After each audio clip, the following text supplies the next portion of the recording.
All right, we're going to start off another YouTube live here. We're going to start off on TikTok as well as YouTube. We're live on both platforms. We just got a message on Discord, so we're letting everyone know that we are live. So we're just going to go to our Discord. We've got a couple of interesting things planned out for this video. Just discussions and questions. And I'll say I am...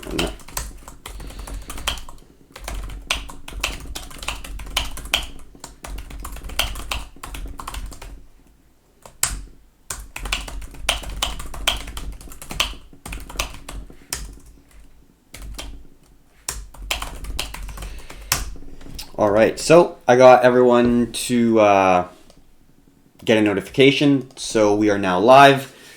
We're going to start off with Bitcoin. Like always, we did kind of change up the structure of our monitor, or at least the tabs for our monitor, where we kind of have the bottom right-hand side now turn into somewhat of the economic tab in a sense, where we have commodities, we have indexes like the SPX, we have gold, and then we have the gold and silver ratio, which is basically telling you it takes 115 almost ounces of silver to buy 1 ounce of gold.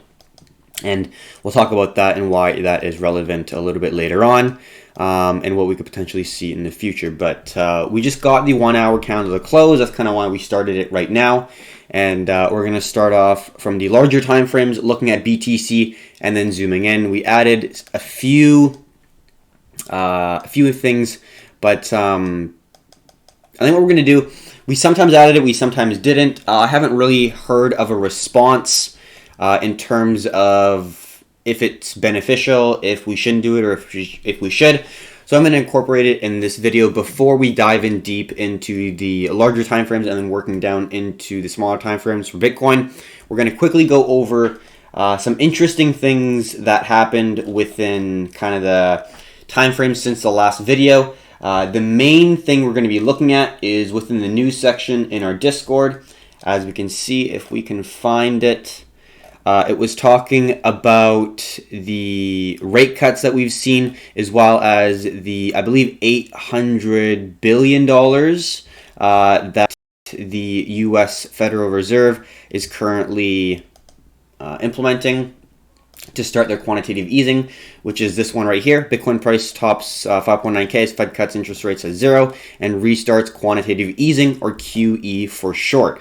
So they launched a $700 billion quantitative easing program, and regulator provided additional details about the type of securities it would purchase. And their rates are at absolutely 0. This is the first time in U.S. history that the Fed funds rate, or the interest rates, are at 0%. So it's pretty crazy. And even with this news, S&P dropped down 7%. It rallied a little bit, broke its open, but now it is coming back down. It could just be a higher low forming, but at the end of the day, it was a pretty significant move to the downside here. So we'll talk about the S&P again within this video, but that's the main thing we wanted to discuss as the news topic for today, is just seeing that very significant reaction from the Fed, from central banks, slashing rates right at 0. So all they have left now is going to be to basically print money in some way, shape, or form. You see places like Italy basically exempt people from having to pay their mortgage payments. Obviously, banks are going to get squeezed. Yeah, they could tack on that amount of money to the end of the mortgage, or until the virus ceases to spread, and then once the economy gets back and going, they'll just tack it on to what they have for the overall mortgage at the end. But even with that, you're still going to get a squeeze because there's no cash flow coming into the banks, with all these mortgages not paying any amount of money for an entire economy. That's a massive shortage of cash flow for all the banks in Italy, and if they're doing something similar, obviously that's going to create more tightening. And we've already seen banks within America basically have reserves down to 0. So normally you have a reserve within a bank, you have to hold maybe 10% of the amount of money that the bank should hold in terms of all the accounts that that bank has added up together. You should have a reserve of maybe 10, 5%. Depends on bank and country and all that stuff. But there's usually a reserve, and they've now put it to zero because the banks are so short liquidity. They have such limited amount of cash that they're now willing to risk having no amount of cash in their reserves. So then let's say there's a huge rush in banks and everyone wants to take out their money at once. The banks could have $0, and that is legal because now they have the requirement of not having any reserves. If they had 5%, they'd obviously need some reserves. So major steps occurring within the central banks, within the monetary policies. That was a major move that occurred with what they did, what they're implementing. Like I said, $700 billion, and I think this is just the first helicopter of many to come. We might not see it in just QE, we might see it in things like Italy. Even if we get a point where the central banks are literally giving money to people, like sending people checks, that is not out of the question. That's plausible in the world of kind of what we're seeing today with how crazy things are. So that's kind of the first thing I wanted to touch on. That was the news topic of the day. And that said, we'll now go over the overall large time frame of the BTC charts that we're going to be seeing here. Mainly going over the monthly and weekly for the long-term time frames. What I did add is the 50-day moving average on the monthly, which we can actually talk about right now. And I've also added a moving average on the weekly as well. And we'll discuss why. I'm not a huge fan of moving averages. I don't really use them too often. But for these long monthly, weekly, main moving averages, I just thought I'd plot them. We've held them in the past. A lot of people are talking about them on social media. And it's not like they're going to play a significant role because I mainly use my structural supply and demand zones with ascending and descending zones and use my 3-structure system to analyze the market. But overall, I'm going to plot them in because I think they are going to provide some level of relevancy in the near term. So on the monthly, we can already see, let's get our snip here. On the BLX chart, which is the longest chart of Bitcoin we have, we can see that this is the 50-day moving average. We held this zone with a type C. Now, obviously, the indicator, the moving average, has to account for 50 candles before it can start an average, because obviously it needs an average out of 50 candles to find out where that point is on the chart. So that's why we started right here, and then now we're just moving because now we have enough information to continue the moving average to it. So it's actually going to show the chart. So we got our first level of support right there, type C, and then we got a type B with the body of the candle right on the zone like so, and then we get a wick protruding below it, but the body is right on that area. So that's good to see, validating it as a nice level of support.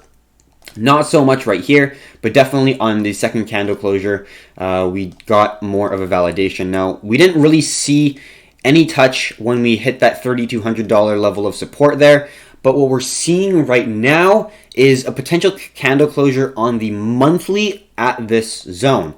Now, we can see we didn't exactly respect it right there, but it was pretty close.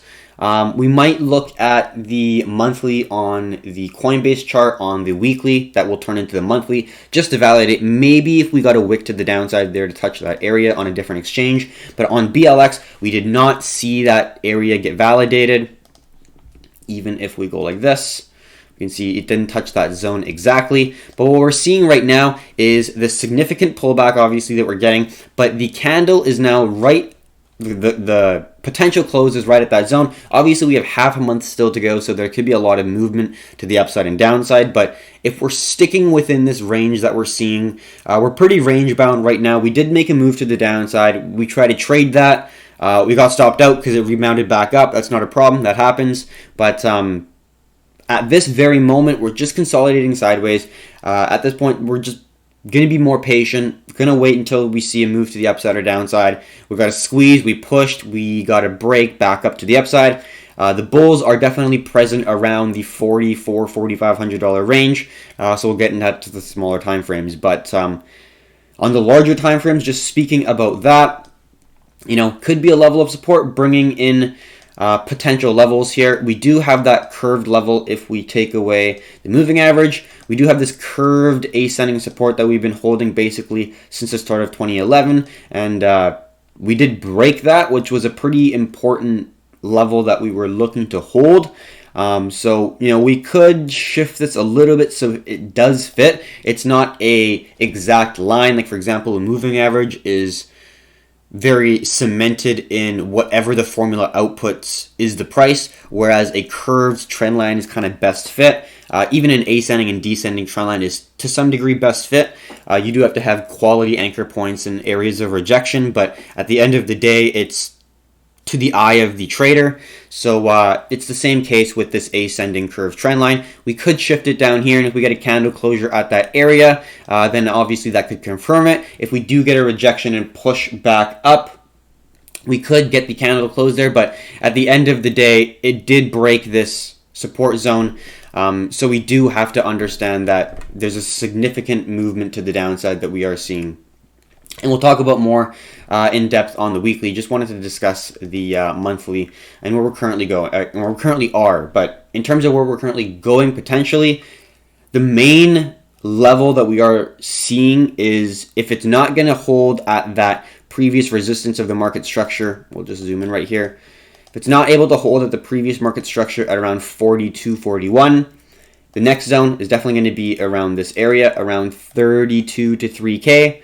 Right around here, we see that it was a rejection point with the wick coming down, touching that zone before blasting off, and it was a previous resistance before we actually made the push back to the upside around 3K. The pullback after the bear push after falling below this support zone was around 3,200, and it depends on each exchange. BLX went all the way to 3118-ish, it seems like, and that will be the potential final support zone. Obviously, we don't want to have any biases. With all the stuff happening right now, we can't never say that the price will go down to $1,000 or $1,200, right? In the world where we're living today, we have no idea how far Bitcoin could go. Bitcoin has never stood a recession, depression, any real major market correction in the traditional markets before. It was from the ashes of the financial crisis that Bitcoin emerged, and for people that are in the crypto space, it seems like Bitcoin was meant for this specific reason. It seems like when things are crumbling, when central banks are cracking and they're showing signs of major weakness, and it's going to a point where they literally said it's unlimited money. They will do whatever it takes in order to try to not have this into a major depression, which is basically printing the money into whatever it needs to be, whatever amount of money it needs to be, in order to try to continue the expansion and kick the can down the road so they don't have to deal with the consequences that the last 20 years has had basically on the economy. Or at least since 2008 for sure, because when they artificially lowered interest rates to basically zero, it was like under 1%, it was 0.25% for like 5 years or something. It was artificially low for a significant amount of time, and then that's when they initially started their quantitative easing. Back in 2008, they did 3 injections of major QE, and now they're doing it again because that's the only thing they know how to do. They don't have any. They lowered interest rates to zero. They can go negative, but in my opinion, that's just going to confuse the market even more and show signs that the central banks are agreeing with the majority of the market in that we're now entering the end of the business cycle. We're now going into the correction phase where the equities are going to sell off. A lot of assets are going to sell off. And many investors, because we've had such a long extended bull run for over 10 years, are not aware that, oh shit, markets can correct 20, 30, 50, 60% sometimes. And it's going to be a shocker. But yeah, it's a dangerous market out there if you don't look at the past and understand what can happen. Things can go bankrupt and you lose 100% of your investment. It can happen. You got to understand the risk that you're setting with any investment. It's not just putting money in a stock and holding on forever. You got to understand what you're putting your money into. It's a very important part of proper due diligence, in my opinion. Not just buying an ETF, but you can buy an ETF, but there's problems with that too, in my opinion. But overall, not really going to talk about stocks. Going to talk about the macro patterns and go on to the weekly chart. Also, I have added the 200-day moving average on the weekly. I think I will just unhide that so it's visible. Going on to the weekly now, we do have our two descending zones, one at the market structure we see just with the wicks touching with type A's, and then we also added another one more descending with the descending trend line hitting the type A's and type B's and the candle closures all along here. So we got a good couple areas that if we break, we know that we're probably getting a strong push to the upside, but right now we're still looking pretty bearish. We went below our structural support that we held in all of basically 2018, a little bit of 2017 as well, back in the fall of 2017, and then we held from January of 2018 all the way in through. We broke until November, so it was a very strong zone all the way through 2018. We broke right through that zone, closed below the zone, very significant, and also closed below the 200-day moving average on the weekly as well.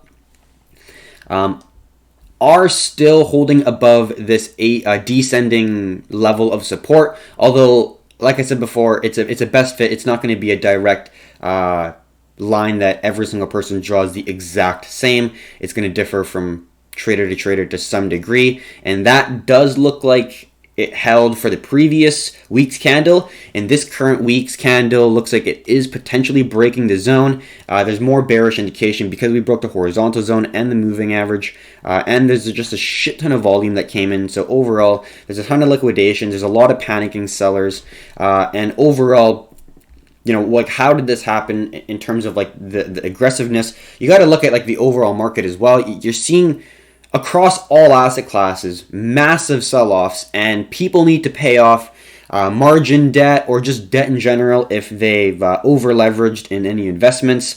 And Bitcoin is a very speculative investment, and during times of economic uncertainty, risky investments are definitely something that people offboard first. Unless you are a cryptocurrency activist or enthusiast who understands the potential fixed supply, huge asymmetric risk-reward potential that Bitcoin offers. If you understand that fundamental factor, that it holds a potential to basically disrupt the entire monetary system globally, then it makes sense to hold it because it's a hedge against fiat currency. It's a hedge against basic uncertainty in terms of economic uncertainty. In my personal opinion, as long as the internet is alive, basically, and there have been talks about the internet actually getting shut down, which would basically mean that you can't really use cryptocurrencies. That would be fucking crazy. Let's hope it doesn't get to that. That would be basically bad news for everyone. But we'll see where it gets to. We don't want to cause too much havoc or anything. But on the weekly, we're kind of getting sidetracked onto large economic factors. But they all play a role. Because I forget exactly who said that. I think it was some person from someone from Europe. I forget. But someone said, we should be worried about potential news, fake news for the COVID-19 virus or some spreading of false information. We need to stop it, and we need to turn off the internet in order to stop it. That's a pretty crazy leap to go. And, a lot of people are working from home, which is great. And to turn off the internet basically would shut off all news broadcasting. And we have to go back to watching TV and getting news broadcasts from fucking CBC. Like, I don't think we're at a place in time where we can go back and just turn off the internet. I really hope not, or else I won't be able to make money from trading, obviously, which would be really challenging. But yeah, we'll see how it goes. So on the weekly, we are looking bearish. We do have some level of signs that we could hold this descending level of support, and we also could just draw a nice little support zone that we're holding right here. But, at the end of the day, we made a massive move to the downside. There's panic selling everywhere. The financial markets as a whole is taking a nosedive, and I think it's safe to, in my opinion, right now, look at the overall market for indications as well. Like, we're seeing, I know a lot of people are making that distinction. Oh my God, the S&P and Bitcoin dropped at the same time. They must be correlated. Well, it's just the same people are panic selling. The same people are diving to get cash because they need to fucking pay off their liquidations, their debts.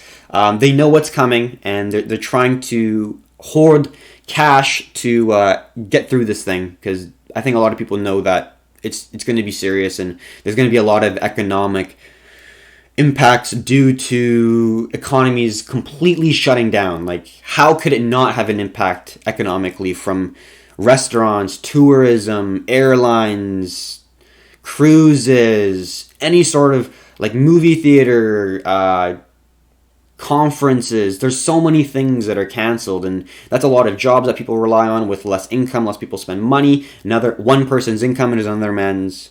One person's spending is another man's income. It's a whole cycle, and we're seeing it right now in front of our eyes. So, in my personal opinion, just in terms of global macro, the charts do have some level of supports because of the descending zone here. But in terms of the macro outlook for me, I do think that we could see more carnage and more pain before we see more upside potential. We will be looking at gold, silver, as well as the S&P to understand where other financial assets are, but and commodities and whatnot. But at the end of the day, it just does not look great for the overall outlook for the markets here. So more deflationary periods, I think, before the investors understand that, holy shit, the money that we're all going to is kind of disappearing in front of our eyes. Because I think with more quantitative easings,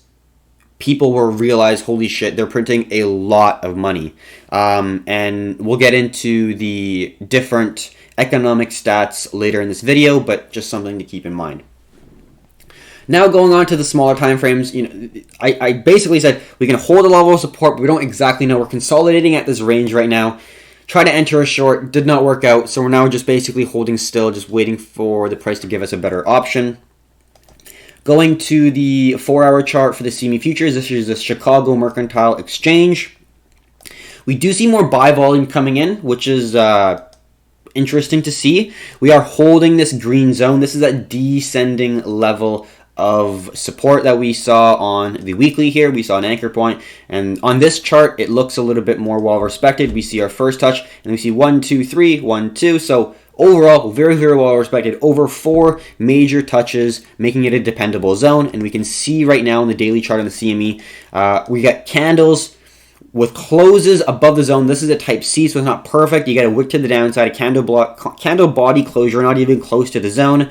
But this current daily candle with 3.5 hours left is looking like it could close right at our zone of confluence, which could be a good opportunity here. And we're seeing decreasing sell volume come into the market, not increasing. So, it could mean that we're going to get some level of consolidation. Doesn't mean we're going to get a massive bounce to the upside. We're seeing that there's not a lot of buy volume coming in, obviously, with the down move, and we haven't seen a green day since that massive down move. So, we could get a bounce 100%, not really looking to try to get long, very, very short biased, but looking at the different markets, gold, S&P, and Bitcoin, to understand where the panics could happen, and we could try to be capitalizing on that as well. So That's the overall daily chart we see on the CME futures. We see a nice little confluence zone here that we're currently holding. Zooming back out here, if we do break this zone of confluence, the next main floor is going to be at the $32-ish $100 level. We see that's basically the lowest point that this chart has been. We started trading the CME futures back in December 18th, I think it was, one more day, of 2017, and we see that's the lowest point on the chart, very well respected. Now I just want to draw one thing that I could potentially see. Now this is like worst case scenario here. I'm just trying to draw like a trend line that we could see kind of come down to if it goes below here, because at this point we're not really able to draw any trend lines below here, so we're just trying to potentially find confluence zones with this area. You might have to draw fibs, but if it drops below 32, I don't know. That's a far fall down in my opinion. But that is our current level of the floor that we're seeing the market have, and that would be a major potential double bottom that we could see, and then we could look for a potential break if we break this zone. If we come back down here, we'll talk about it if it gets to it. But yeah, at this point in time, we're just at our level of confluence. We'll see how it reacts. I did draw that one trend line that we did draw recently, and then I'll see how it is with where the current price is. And it's a bit of a squeeze. So could be another validation of a level of support here. Let's just refine this just so we're right at the top there of that wick. And then we're going to get some type B candle closures off that area, like so. So yeah, we could totally use this as a potential another level of support that validates this zone for a potential level of demand, which is good. So we're getting that massive descending wedge that broke to the upside, and that's where we had that solid 30% move to the upside from the $7,800 level from the reverse head and shoulders. We obviously had a massive dump down, and we're looking for some level of support that the price is going to consolidate at. You know, at this point in time, because of the panic selling, I just really don't think we're going to get like a big bounce. Obviously, and anything could happen, but I think it's going to be more of like a slow grind consolidation, maybe a bit more interest, but at the end of the day, I think it's going to get worse before it gets better. We'll see how it goes, but you know, a slow grind maybe to retest the 6K zone, I think would be something that would be interesting for a potential short opportunity, and then you get another dump down.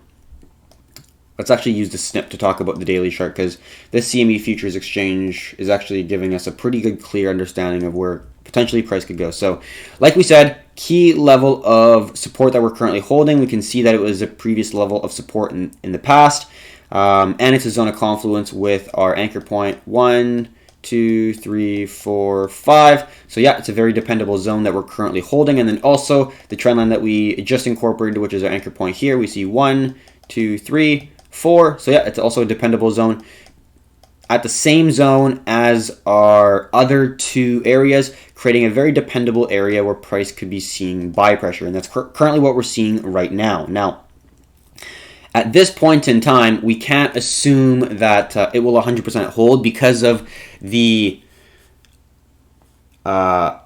significant amount of panic selling and emotional uncertainty that many people are facing. You know, when we're seeing these major market swings, people are not going to act, not really rationally, but I can say rationally, basically. So people are going to be acting in irrational ways and be selling a lot when they maybe shouldn't, or acting in ways that they normally wouldn't because they're acting out of fear, which is a very, very strong emotion. So we're going to get these massive swings. Obviously, or I can't say obviously, but I did not think that we were going to drop this low. We ended up dropping this low, obviously, so we're going to be dealing with whatever comes out of it. So from this point onwards, what am I potentially be looking for? Well, we already talked about this level of support. We tried to short earlier this morning. We couldn't get it to come down. Buyers picked it up. So that to me is telling me, okay, that was a good, in my opinion, a good short opportunity. That was a B or A setup, not an A plus, but a B or A setup. And I'll go over the reasons why in the smaller time frames. And it failed. It got stuffed from the buyers, and now we're making a move back up.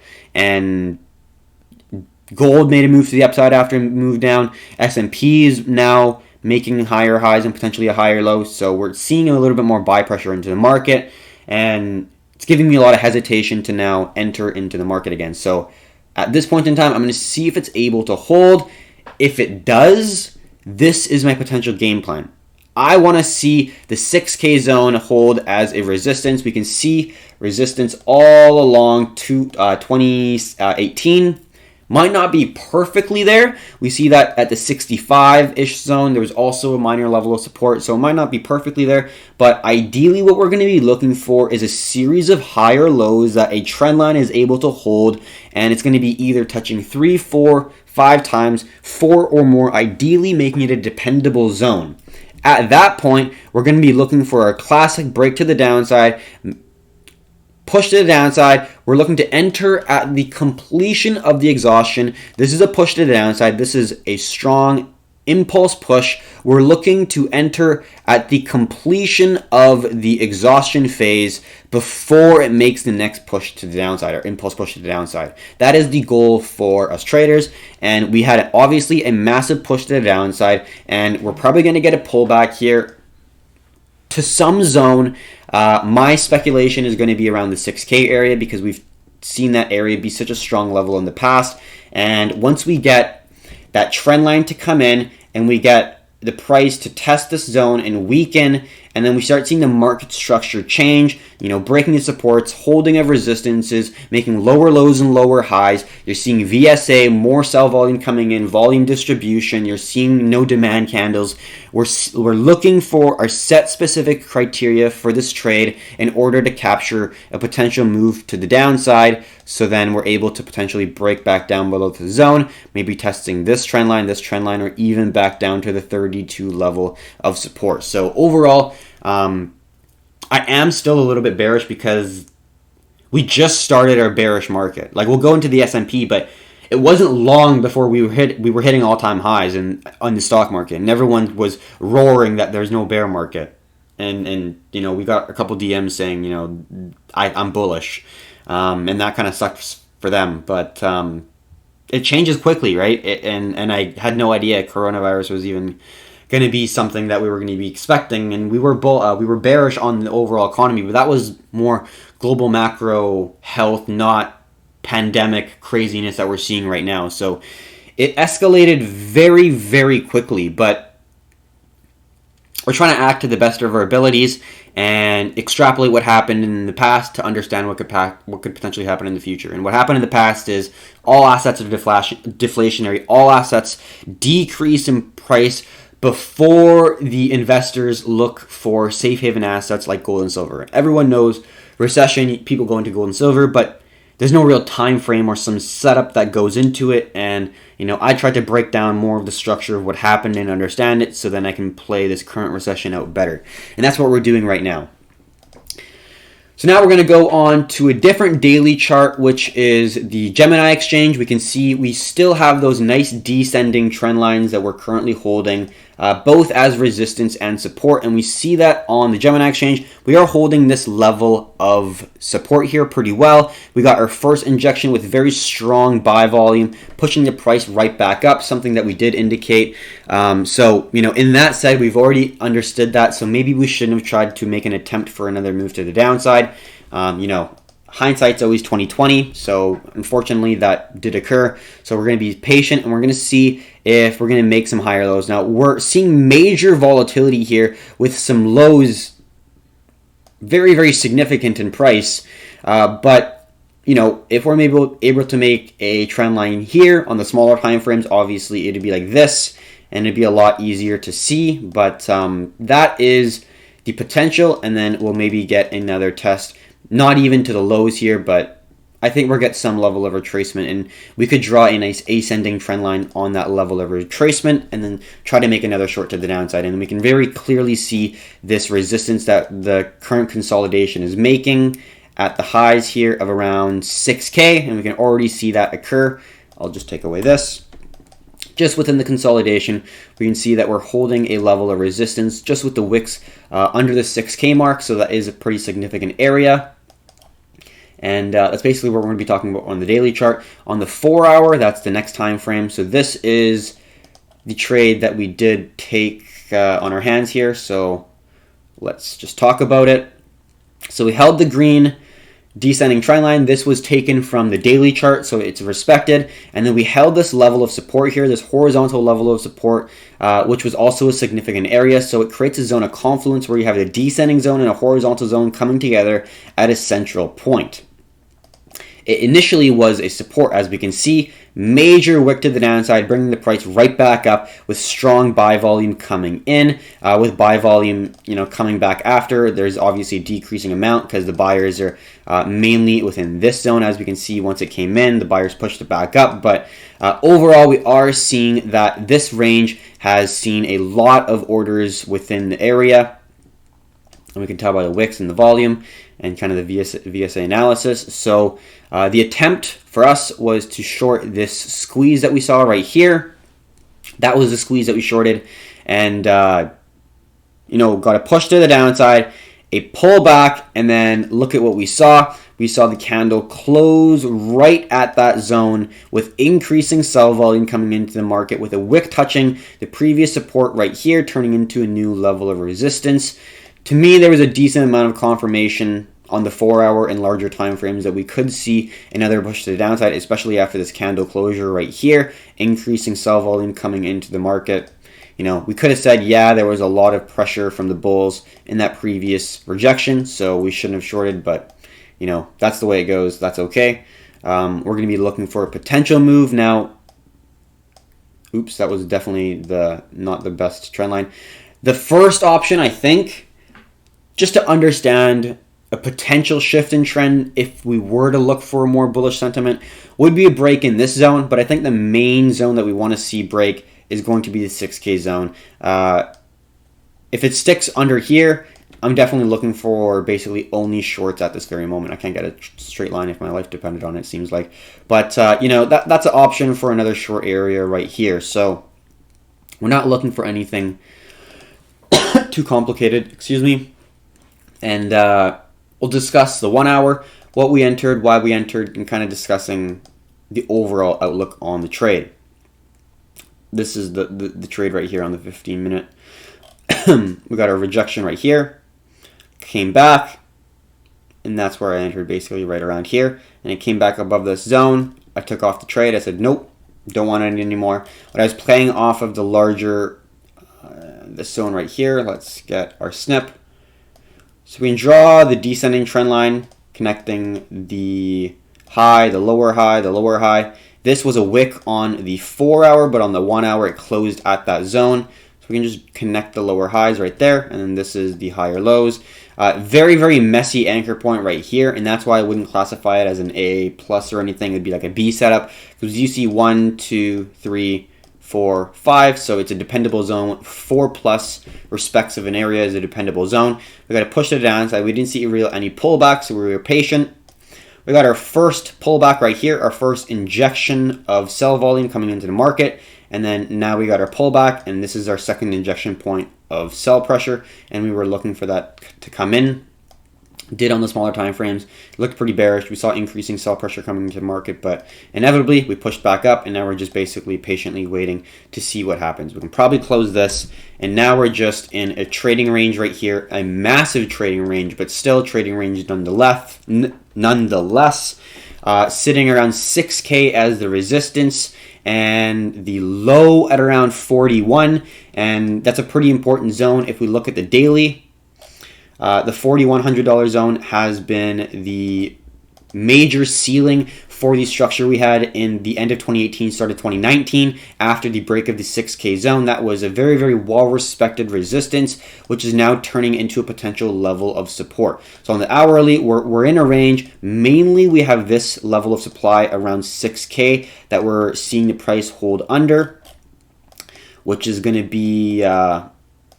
maybe Bybit doesn't have it, but which is going to be the 6K zone that we held in 2018. So there's some pretty important zones that we're currently playing between. Obviously, it's a massive, massive range, but you know what we're going to be looking for. The price that does end up coming all the way up to the 6K range, definitely looking for more of a shorts. As long as you know all of the things that we're looking for is lining up, as long as the VSA is looking good, we're still seeing the volume more on the sell side.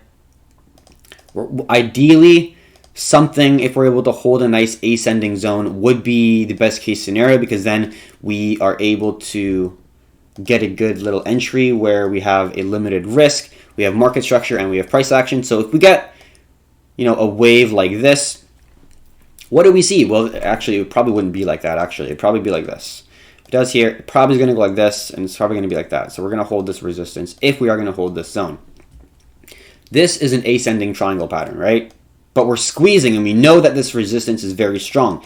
And we know the momentum is to the downside, and we know the overall sentiment, because everyone's panicking, is to the downside. A lot of people are under, a lot of people are down. Everyone just kind of wants to get cash, be safe. No one wants to take too much risk because it's a very risky time. So the momentum and my sentiment and my bias is to the short side. Unless we obviously break this aggressively, then my bias will change. But you know, if we're sticking within this range, even if we get some wicks to the upside here, my bias is still to the downside. Ideally, we're looking for some level of an ascending zone. Once we're seeing this, respect this, if this is the anchor point, we're seeing 1, 2, 3, and then we're seeing 4 in total with the anchor point included. That would be a potentially valid zone. What are we looking for within this range? 3 things, right? We're looking for 1, price action. Price action. That was a really bad A. Let me just redo that.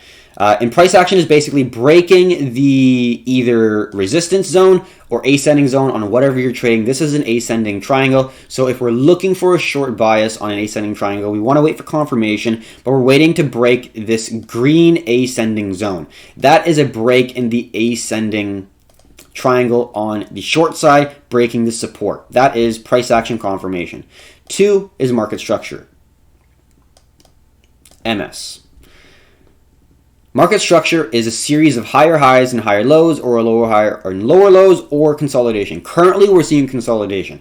Theoretically, yeah, you could argue that we're seeing a low and we're seeing a higher low here, but overall, in my opinion, we're just seeing a consolidation. We're seeing a high, lower high. We tested the previous high, and we're just seeing sideways momentum. We're not really moving in any direction. So that is market structure sideways. And what we're looking in this particular situation is, let's say if this is actually the case, this is the low that we want to break. The most recent significant low within the market structure on the larger time frame that is going to fit your price action pattern. That's the low that you want to break for a downtrend, for a short, right? So we want to see the price make a lower low. What needs to happen for a market to move? You need a set of lower highs and lower lows. If this is now the lower low, we're now looking for the lower high to make that structure to the downside. So if this is that lower low, where is the potential lower high going to come from? Well, it's going to probably be from a previous support, most likely, right? So then we're looking for a bounce. It might hit that support again. It's testing. It broke the ascending zone, but we're not entering. You know, it could still come up because it didn't break the market structure. Obviously, you know that I've been having times in my life early on when I was a trader when I entered right at the break and then it went straight up because I didn't wait for market structure. Happens all the time, so it's very important to wait for market structure. You're looking for that lower low, and you're looking for that lower high to come in probably at that previous support. So it's going to be this new level of support, or new level of resistance from the previous level of support. So that lower low, lower high formation is what you're looking for, and when that is happening, that is when you're also looking at your volume, because that's going to be very important. So let's say you can make a lower low and you make a lower high. Even you can draw a descending trend line to even give you more confluence. You're also looking at the volume. When you're on the move to the downside, you want to see increasing sell volume coming into the market. On the move back up, you want to see decreasing volume. That is, in my opinion, the best case scenario that you could be seeing volume. And then when you're at the peak and when it looks like you're coming down, you want to see a no demand candle. So let's say you got a lot of volume here previously, and then you see this little green candle here with like very, very limited amount of volume coming in.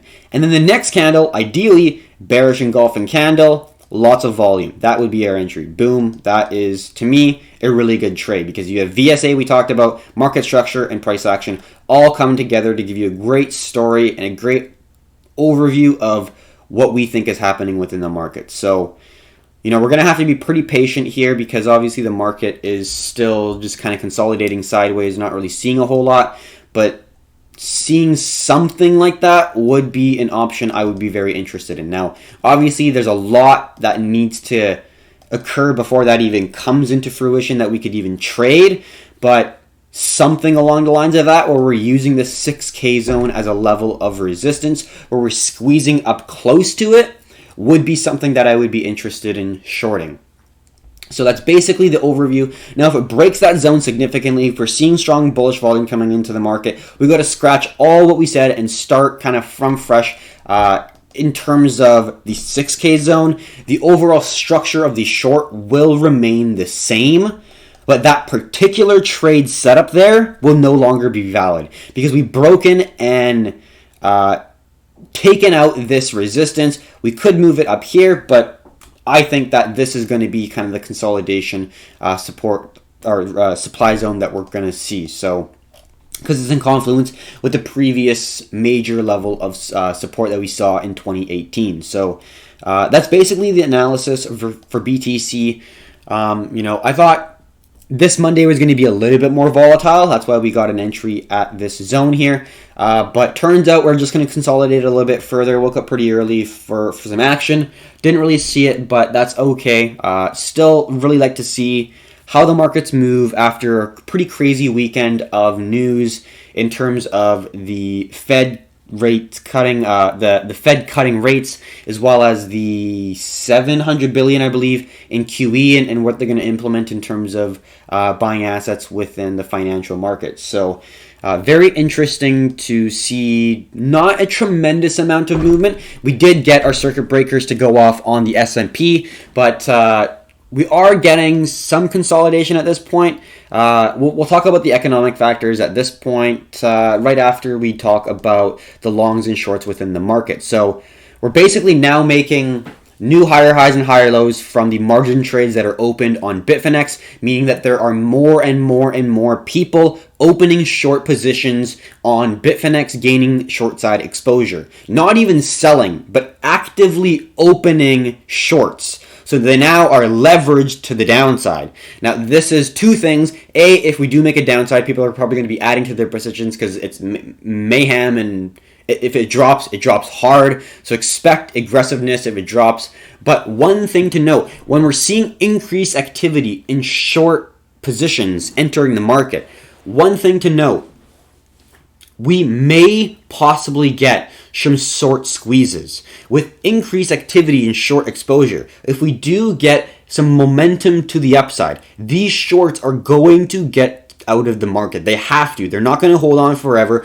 People who short the crypto market know the potential of Bitcoin and how high and fast it can go. So in my personal opinion, they're going to get out of the market. So if we do start seeing some momentum in the market, pick up the price of BTC, if we break out of the consolidation, break above the 6K zone, and start seeing some momentum, we know that there are shorts already in the market gonna get squeezed out. They're panicking, they are losing money, and they have to get out of the market. They don't know how high it's gonna go up. So that's a potential for us to know that if it does start to carry some momentum to the upside, we could see a lot of extensions because shorts are panicking out, and it's gonna be a short squeeze like we saw in Tesla, where it's gonna be somewhat of a parabolic move, and that's exactly what we saw basically in the summer of 2019, where we saw a huge shift right here from the sellers' confidence, where the sellers had a lot of confidence pre-summer of 2018 because of the bearish move after the bullish market, obviously. And we got a massive shift in confidence around when we hit the 10, 12, 14K zone back in summer of 2019. And then a massive shift in confidence from the sellers. And now it looks like we're gaining that confidence back a little bit. So we could just see that confidence more and more, but it's something to keep in mind. It's just the amount of short sellers within the market, and we could get a short squeeze if we see the momentum start to move. But overall, like I said before, we're not really looking to see that until we see the 6K zone break. So that's my analysis on the Bitcoin markets. What we will now talk about is the economic factors that are kind of at play with Bitcoin.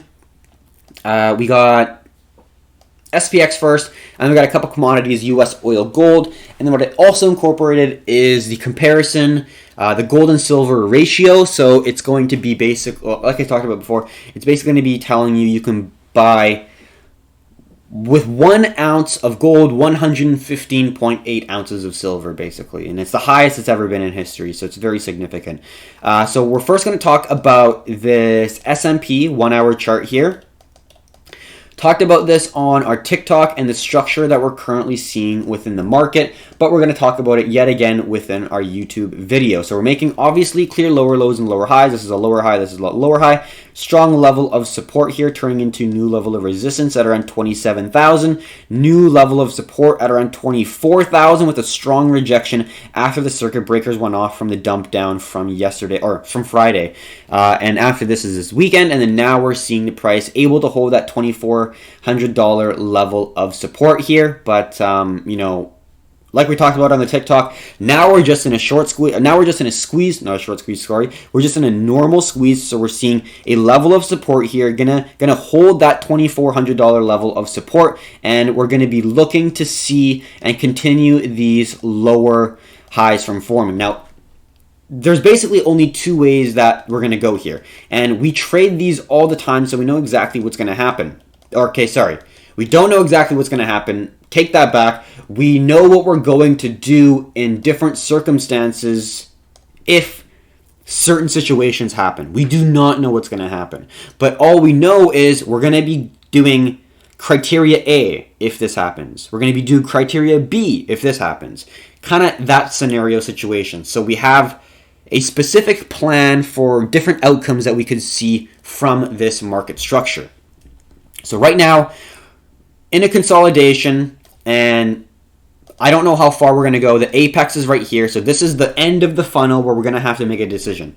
Either we're going to break to the upside, where we're going to break our descending level of resistance, where we're going to get some significant level of bullish pressure. And that will mean that all it is it's going to go from a downturn to a potential consolidation. This is the significant high, the $2,700 that we need to break in order for me to show that the market structure is shifting now back towards the upside. Because right now, we're making a downturn. If it does break this descending zone, now we're in consolidation mode, where we're now potentially going to hold this zone, we're going to hold this zone, and we're going to continue sideways. So that's my view of the market until it breaks my $2,700 level of resistance, if it does. We could just see this and it break down again. Doesn't mean if it breaks this descending zone that we're going to make a move to the upside. We need to see market structure get validated before we make that bias. Now, if we hold this, very simple. If we break that support, well, we're probably going to be looking to go back further down, because now we got not only the previous support, which is acting as a new level of resistance, we can also extend that, and that's also going to add additional resistance to the price, keeping it pushing down. So lots of resistance if we push past the $2,400 level. And that's basically the structure of the S&P 500. And that's kind of all we have left on the 1 hour. Talking about it on the daily, where we're currently seeing the price hold. Obviously, we're seeing that perfect touch of what we held back in December of 2018. Yes, we are all the way back there already. If you haven't understood the significance of that move, maybe this will give you enough of an analysis. So, it wiped out gains all the way from January 2019.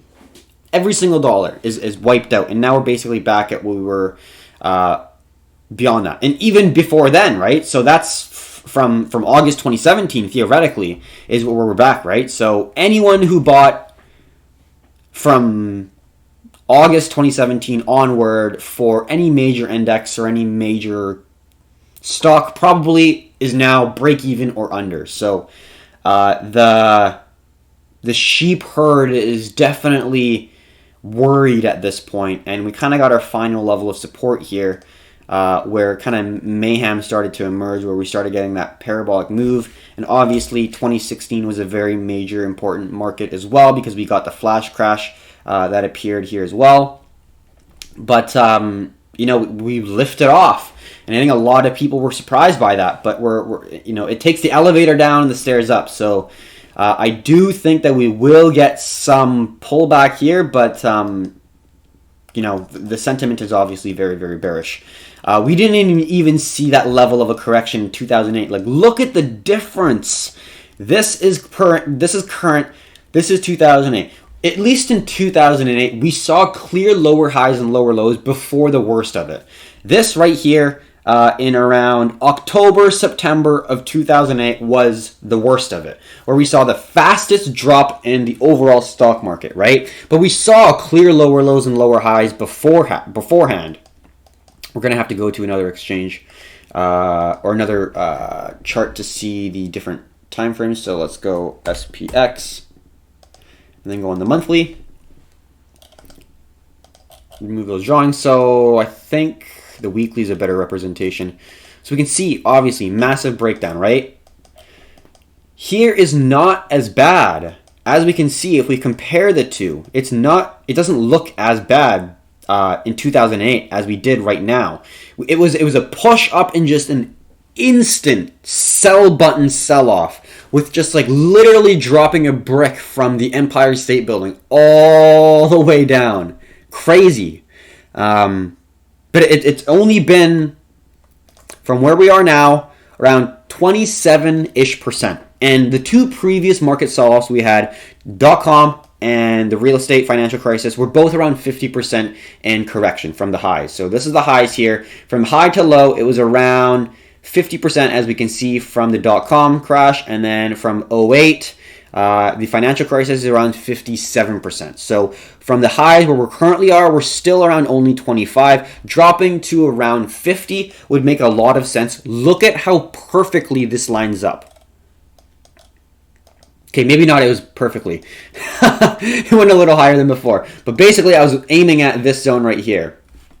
I'll move it a little bit. Maybe it's not as perfect as I initially thought. 54%. So this one was 56 at the low, from the very high to the very low. So, it's not going to be a perfect 50%, but look how perfectly this resistance double top lines up with a potential low that we could be seeing within the overall market. So it looks scary, and it's obviously the most aggressive drop we've had in the last 20 years, the 2 decades at least. We can see even in the .com crash, we're seeing at least some normal lower highs and lower lows. Right? Excuse me. Oh wait, we're seeing, the worst was obviously September, October of 2008. That was really, really bad, where we saw basically in 2 weeks, the stock market dropped 25%. And we thought that was bad. And look at what we're seeing right here. The stock market dropped like fucking 26% in basically a month. Not counting this week, it was 20 days, 25%, like just insanity. But the Fed is like I said before, we're printing more money than when we've ever done, and I honestly think that unfortunately it'll get worse. One website to look at is going to be the coronavirus COVID-19 global cases by the Center of Systems Science and Engineering at Johns Hopkins University. And this is right here. I did put this within the Discord right here. Where's the COVID discussion? I put it in here, so I believe it's right here. So just go to that link if you're interested in finding this. It'll show all the total confirmed in terms of the country, reason, and sovereignty. China, 81,000 people confirmed to have it. Italy with 24,000. Iran with 13,000. Korea, South Korea with 8. And as you can see, USA not on this list. So that's the big question. Is America and Australia was very, very late to the party to start to try to identify and test people. And we can see that it doesn't take long for it to just spread like wildfire here. Kind of like the wildfires that spread in Australia. But, it's a pretty interesting website to go to. It's a little bit gruesome. You see the total deaths increase every day, which is very sad to see. But it does give you some interesting analytics. This is interesting as well. Mainland China, this is the total cases. I believe this is the total cases. And then total recovered is the green. So you see China has been able to reduce the number of people actually getting this disease or this virus. But I don't know exactly if those numbers are 100% true. We'll see. China, obviously, massive explosion. Australia, not really seeing a lot, but like America, Australia has not tested much at all either. So I think that the numbers coming out will be a lot scarier than what people are currently seeing. Seattle seeing a big explosion. California, obviously, New York and other highly populated cities is seeing a lot of virus spread as well. So pretty scary stuff. But currently 6,500 people have died from COVID-19. So very scary stuff. Talking about oil now, we're basically in a consolidation with the support being just under $30 and the resistance being around 35. If it drops down below this level of support, not looking great. I am thinking that it's going to drop lower. We've already seen the lower high come in. We could pop for another lower high, but at the end of the day, I do think that we will see a breakdown, not really filling the gap here. I know a lot of people are saying buy the fucking dip, but just terms of price action, looking at the 4-hour, hour chart daily. Actually, let's just zoom back out here. Because I know we're at a very strong level of support here. But, low, lower low, lower low. I think that could definitely be a possibility. Just connecting the trend lines here. Not far off. Not something that is implausible in my personal opinion. And very, very simple zone of confluence that we can, I'm sure, find within this area. We can see very, very rejected zone all along here around the $22 range. Major resistance all along in the 1990s, 1992, 1994, 95, and then could be that next confluence zone that we could be hitting here. So looking at the weekly, obviously massive sell-off, but in the long term, I think we could go lower, but with that massive sell-off, I think will come some level of a pullback, and this could just be it right here. It could be pulling back up to here, but that is the next area of confluence here, is the $22 range, which is obviously a very significant drop from where we currently are. It's another 25%, but I'm not trading oil. I'm just analyzing it and seeing the kind of comparison and kind of how it is looking with the different markets and how they could be correlated. And, with how many things are going on right now, I think it is good to keep updated with not just the current asset class you're trading, but also the many different asset classes that are affected with the many things that are happening on within the market. So I'm just going to drink a little bit of coffee here, and then I'll get started with gold. All right, so gold is next.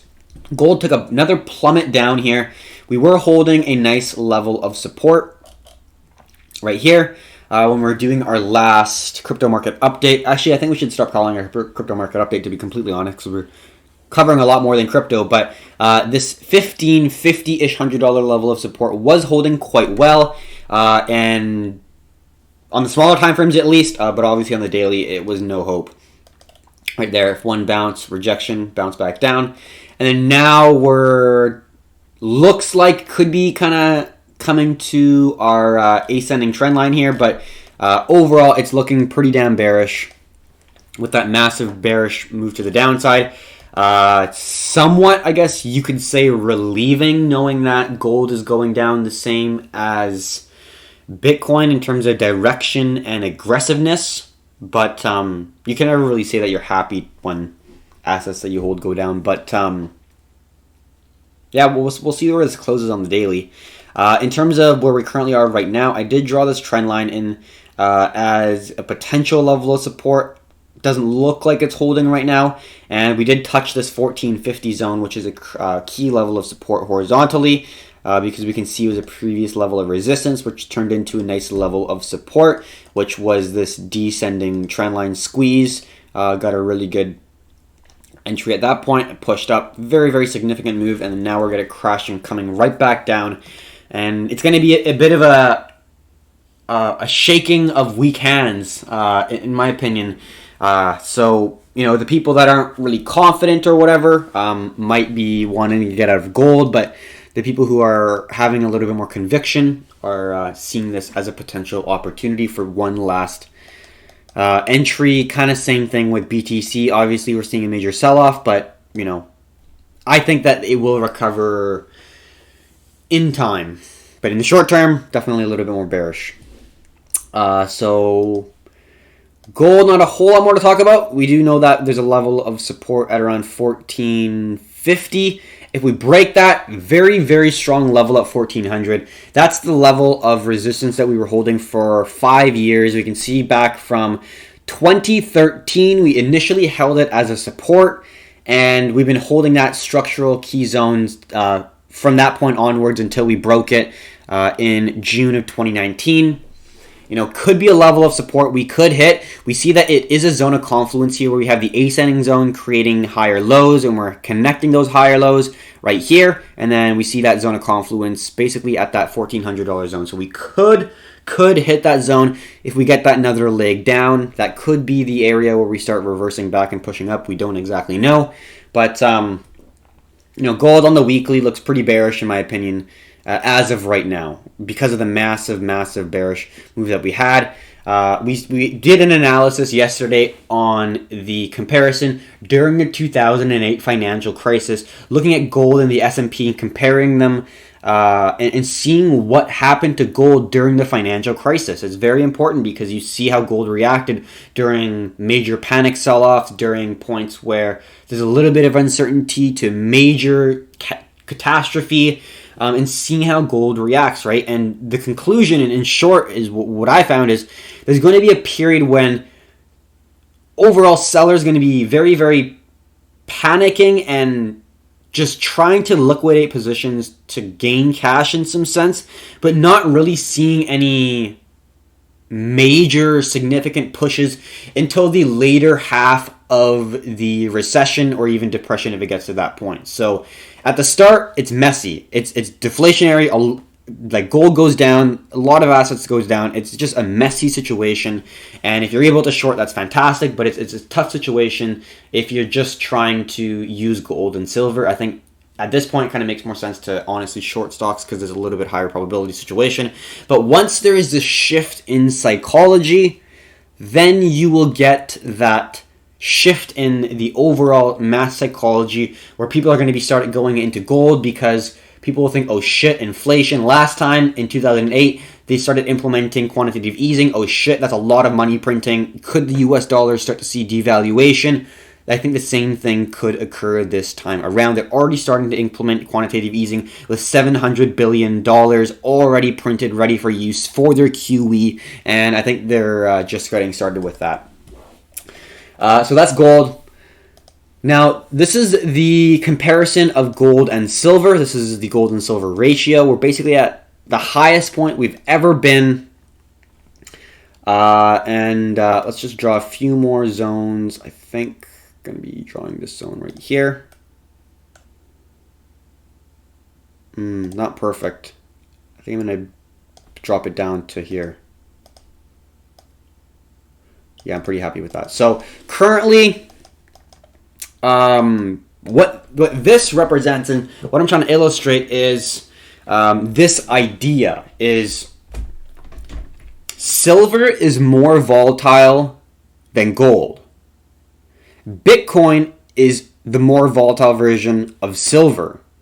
So what I'm assuming is at the end of the day, they're going to be somewhat correlated because they're safe haven assets and they're going to be looked at as such by investors around the globe. That is my speculation.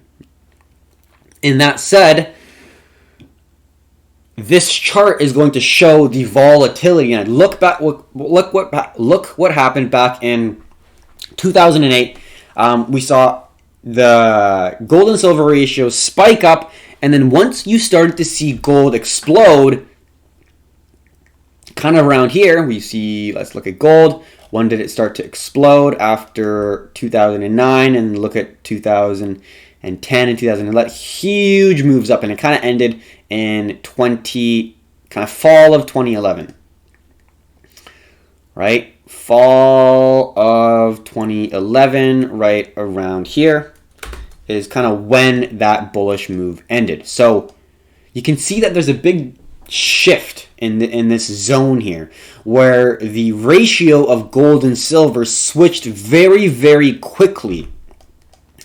This means that the price of silver outpaced the price of gold in appreciation because silver is more volatile than gold.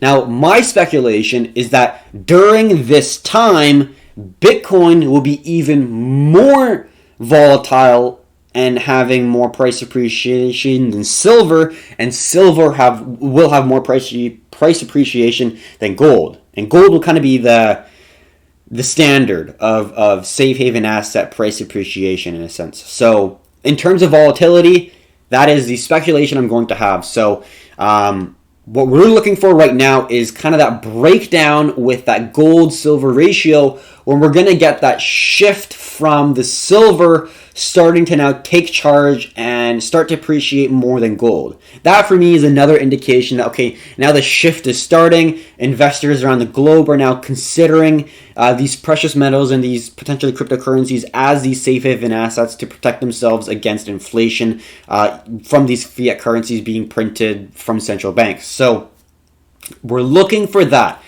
We saw a massive explosion. This is, in my opinion, the potential top that's going to erupt before the breakdown. So we'll see. When it goes below 85, I think that's definitely going to be the time when we're really going to be trying to understand when we could be seeing that volatility move towards the upside for a lot of our assets that we're going to be looking for. So this is a more like macro view of where we are in terms of the cycle of volatility, trying to build a relationship for Bitcoin, silver, and gold. So, in that said, I think at this point, we're now going to go to check out all the different alts. I know it's a little bit longer. I think at this point, we're going to take a midway break, just go over the TikTok comments, and then I'm going to get a little bit of coffee, water, and then we'll go over that.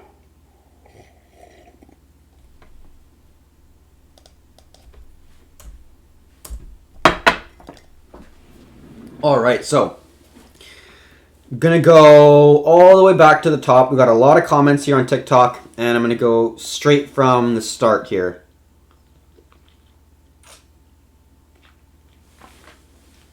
R. Chung, what is that green line? Probably talking about that green line we talked about on the Bitcoin chart. That is that ascending curve level of support that we've been holding for a very long time. Go into one of our YouTube videos. We talk about it very often, and you get a good idea of how far it's well respected, all the way from fall of 2010. And if you go on the TradingView platform and look at BLX, you will be able to plot it yourself. Next comment. What are we looking at? Just overall analysis today. People got covered those margin calls. Yeah, 100%. Yeah, exactly, right? And that's people are going to be taking off more speculative, more risky investments. And obviously, Bitcoin is a pretty risky investment if you're comparing it to more, I guess, safer quote unquote investments, like if you are just investing with a dividend stock from like a dividend champion or something, or dividend aristocrat that has years of slow, steady growth and an increase in the dividend yield. That's a safer investment, obviously, than Bitcoin. And you would be wanting to, if you are an investor trying to avoid risk, you're gonna sell Bitcoin rather than your long-term 401k investments that you think are gonna do well over time, obviously. So, yeah, exactly. A lot of people covering margin calls and all that stuff. China is seeing worse economic impacts from COVID-19 than planned, so I'm expecting further drops from Badalak, I believe how you say it. I agree. I am thinking the same thing. There's a public statement from Justin Trudeau later today. He may announce more travel restrictions. Yeah, we will see. I'll be tuning into that. I wouldn't be surprised. Look at every other major country, basically closing their doors. I think Switzerland. I think maybe Switzerland. I think they're having a conversation or an announcement today as well. I think they're doing the same thing where they're having some level of a travel ban and a complete lockdown of their economy. So I don't know if Canada's get to that point. But with how Europe is looking, I wouldn't be surprised if we do. And some countries are going a different approach. I believe it's Sweden is taking a different approach where they're saying, fuck it, everyone's going to get coronavirus anyways, and we're just going to try to keep the economy going as long as we can. And then other countries just had enough. Like Italy, you see complete lockdowns where it's a complete halt in the economy. China's obviously like the biggest in this, where they're just completely sacrificing the economic state that they were in to try to help the social state. So to try to help, obviously, the people who are affected by the virus and to not have millions of people die. Because if they didn't give a shit, a lot of the people that are currently in the politics and many of the businesses that are in, a lot of them are baby boomers and a lot of them are 60, 70, 80 years old. And, if no one did anything, if everyone just said, wow, that's real, it's like the flu, it doesn't really matter, you're going to have an entire generation of people die. Like, it's serious. And, they control a lot of the politics, government, major corporations, major businesses. They control a lot. So there's a big risk there. So governments are going to do whatever they can to try to mitigate this issue. And you see that right now. The Fed's funds rate instantly dropped to zero. That's a big, bold move right there and then to show the significance of the epidemic or pandemic that we're in. Epidemic, maybe that's not the right word. Let's look at the questions here again on TikTok. Hello, Jay Powell, money printer, go burr. Yeah, that dude's definitely interested in just printing the money into oblivion. If you don't know, look up Keynesian economics. That is the mindset of the monetary policymakers in the central banks that were currently running the central banks and currently running basically the United States monetary policy. They are Keynesian economics, and they study Keynesian economic theory, meaning that, in short, basically, they will print as much money as required and then some in order to try to stimulate the economy. Basically, they think that that's the number one key. I don't think it'll work. We'll see. Global depression, says Andrew. Yeah, the global economic health was already deteriorating pre-COVID-19. It was already in a bad state. Look at Europe. They haven't had negative interest rates ever. And then they implemented negative interest rates after 2008. They couldn't really recover at all. And they had to go negative. Like Japan, Germany, Sweden, I believe, Switzerland, negative interest rates, right? Japan, in Switzerland and Germany, the worst, I believe, but all negative interest rates.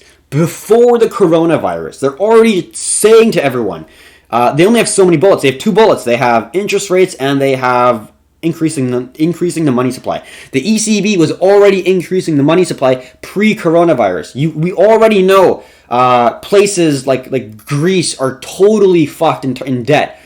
Their country is just really not in a good place before all this shit happened, right? And then now look what we see is just a total shitstorm coming all together at a central point right now. And the coronavirus is just the I know a lot of people say pin, but it truly is we were in a bad situation economically. We needed the well, we didn't need it, but the economy all it needed was a momentum to start the ball rolling, and now that the ball's rolling, now that now that the supply chain management, now that the manufacturing in China is basically halted, this is going to spread globally. Like, think of how many things China makes. China makes fucking tons of shit, right? Like, I know everyone understands the severity of it, and maybe some people don't, but it is significant. It's very, very significant, and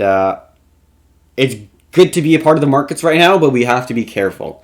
And we have to understand that A, cash is a position, and B, having a trade plan and a risk parameter is not a bad thing, in my personal opinion. Going back to the TikTok comments, Canada just announced all inbound flights are going to be closed except for the U.S. Wow, I'm so surprised that they're letting people in the U.S. in. Wow, that's surprising. Holy shit. Everything was overvalued, now worthless. I wish I got out the moment I heard about Wuhan. I believe that's the Chinese city. How do you say it? Do you think it's possible coronavirus was made by the government, Evan? Both on the TikTok and on the YouTube. Wow, in both lives. I don't know, man. That's a pretty big conspiracy theory. To be completely honest, I think a lot of people might hate me for this, but I think that 9/11 was an inside job. A lot of people might agree with me, right? But you see, Building 7, I believe it was Building 7, fell without any airplane fucking hitting it. Like, what the hell is that? No one's talking about that shit. You see, like, what building collapses like that? You see perfect lines where the steel was cut and fabricated in a way that would slide and tumble. It just seems odd. And one of the planes went into the Pentagon and perfectly destroyed the papers and documents that had the missing some odd $8 trillion or some God knows amount of money in it, and it just vanished. Like, it's just weird to me that all those things lined up too perfectly. But in that said, I am skeptical of what the government does, 100%. I'm not a firm believer that the government is in for the people. I do not think so. I think the government has a lot of things that they're not telling their people, and they're not for the people, in my personal opinion. So I'm not pro thinking government's great for us, but to spread a deadly, highly infectious disease globally, to start a pandemic, a crisis, that's, I don't know, man. I'd have to do more digging. It's obviously in the cards. I do think that there are some truly fucked up, cruel people in the world, but I don't know if this is something that someone would do. We'll see how it plays out. It's not deadly to everyone. It's obviously deadly to people with not as healthy as an immune system, or if they're older. 60, 70, 80, 90 year old individuals are most at risk. So it is targeting the baby boomer generation, which kind of begs the question, okay, worst case scenario, let's just play it out. The baby boomer generation has the largest amount of wealth compared to any other generation previous to them. So they have a lot of wealth, and they're all in their 60s, 70s, and 80s. Most susceptible to this coronavirus outbreak. And the majority of this baby boomer generation that has the wealth, well, not majority, but a large number of them is going to be the United States. And the United States is very, very lagging behind in the amount of tests that need to be done and the amount of action that needs to be taken place in order to actually mitigate this issue, like we're seeing in Italy and like Italy and China. Now, if we do get to the point where we are seeing the U.S. take extreme measures like we are seeing in China and in Italy, we will see, like we've already seen, I believe it was debt, like student debt currently does not need to be paid. Think about that. And if we're seeing stuff like Italy having mortgage payments exempt for a specific amount of time, the banks are going to get so squeezed, their cash flow from mortgages, from student debt, all this stuff, they're not getting paid, right? They just don't have money. And with negative interest rates or at zero interest rates, what are they going to do? They're going to have to speculate on the stock market, fucking trade to make money, using billions and billions of dollars at risk. That's a recipe for absolute disaster when there's so much at stake. To me, that's very, very dangerous because, the people's money that they're managing, they're trying to get yield. And the only way you're going to get yield in this market is to trade very risky or speculative. Like you're not going to slowly let your money grow in a major market recession. You got to be very strategic with it. And I think a lot of people who are in that position are not in the position to be strategic because they're a little bit late to the curve, in my opinion. Everyone's bullish and on the hoorah that it's just going to keep on going up. But yeah, I don't know about the governments making coronavirus. I don't have a whole lot to add to that because it'd be pretty sad for humanity. But it's not like it is unthinkable, which is the sad part. But in my opinion, it's kind of the truth. I thought the scam would make it through the election. I thought, bro, boomers gonna die off, so they have to liquidate all of their positions. Therefore, Dow Jones bye. Yeah, that's exactly what I'm saying. It's crazy shit right now. Is the baby boomers they've already gone through? Think about it. They've gone through the crazy fucking inflation period of the 70s, right? Where they had to take, they had to take gold off the Bretton Woods system. Or I don't know if they took it off the Bretton Woods system, but basically there was a period in the 1970s, pre-1970s, before there was some level of reserve in gold. I have to look at exactly know what the amount is. And then at a certain point, they just said, fuck it. There's too much inflation. We have to completely take our dollar off the gold reserve. So it's just representing nothing other than an IOU at this point in time. And that's what happened, right? So the prices were through the roof. Interest rates were at 20%, right? After that, we had some small 1990s correction or whatever, but the next major one is going to be .com, right? Market retraced 50%. Crazy fucking move. And then what did we have? Oh wait, market retraced 60%. Major liquidations in financial, real estate, and stock markets. Crazy shit went down. So these baby boomers are living through so much shit, and they see this next onslaught of a bear market coming straight to their fucking face. And what are they going to do? Are they going to say, oh, I'll wait another 6-7 years like I did in 2008 until the fucking correction came all the way back to my break-even point at the high of 2008? Yes, it did go back. It took 5.5 years from the low to get back to the all-time high of 2008. 5.5 years. And investors knew that. 2008 was brutal.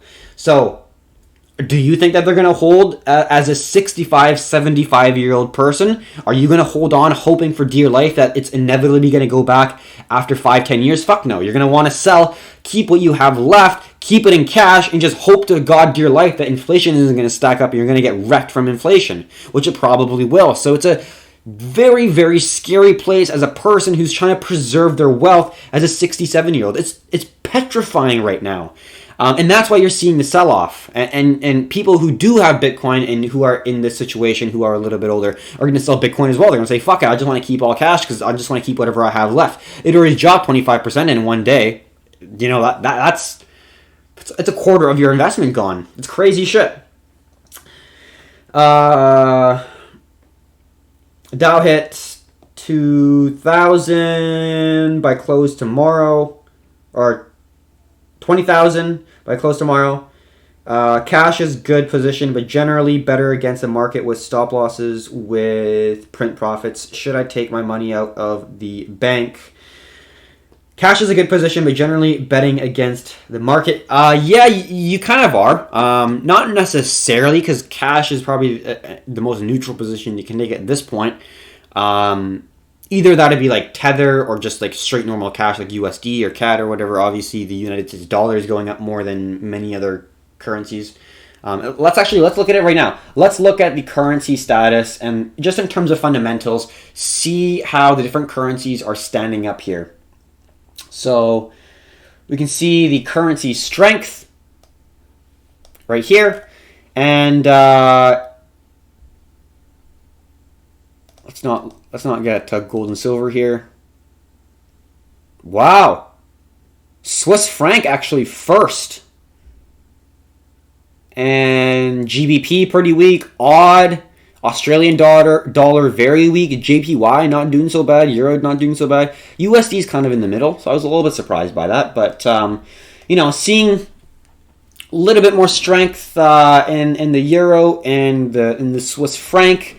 I don't know exactly what time frame that is. Actually, that's very important. Let's look at the time frame that we were looking at that.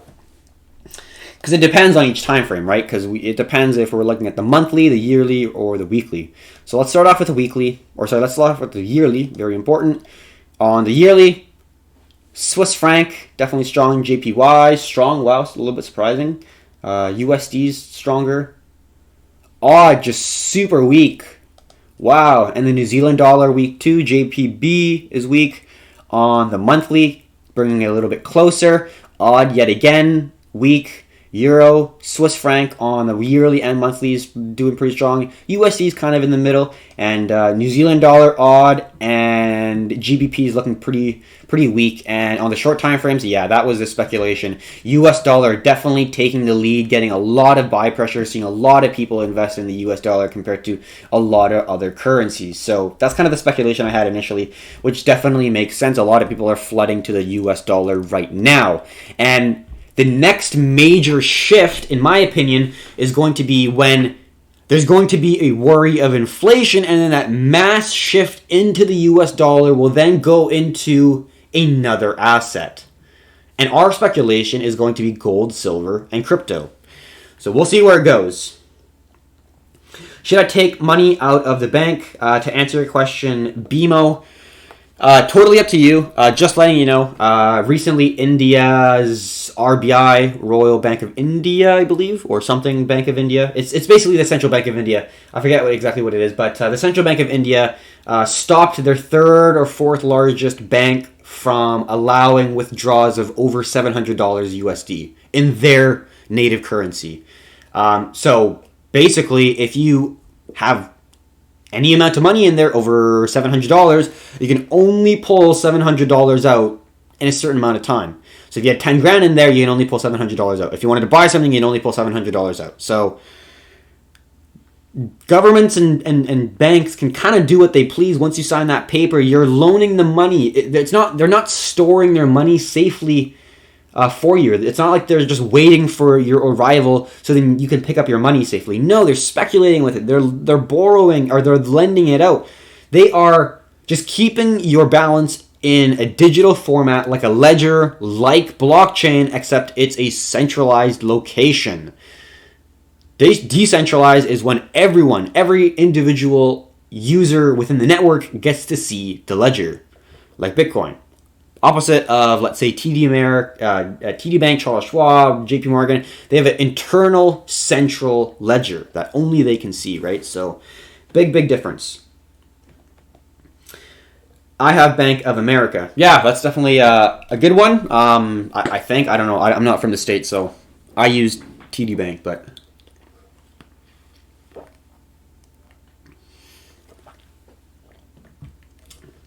All right, so the next part of our YouTube Live is going to be discussing the different alts that we're seeing in the markets. I don't really see any more TikTok questions as well as YouTube questions. Oops. So now I will be going over the alts that we're going to be going over within the different markets here. Just quickly going back to the S&P. Actually, this is a long-term chart. I think it makes sense to keep both because one is kind of a long-term. I'll just take a look at the weekly. And then because this has the longer term and then this is more of the shorter term because there's not going to be gaps because it's the futures exchange. So we'll keep that there. We do see gold and S&P holding a nice little level here. We'll zoom right in on the hour chart on gold as well.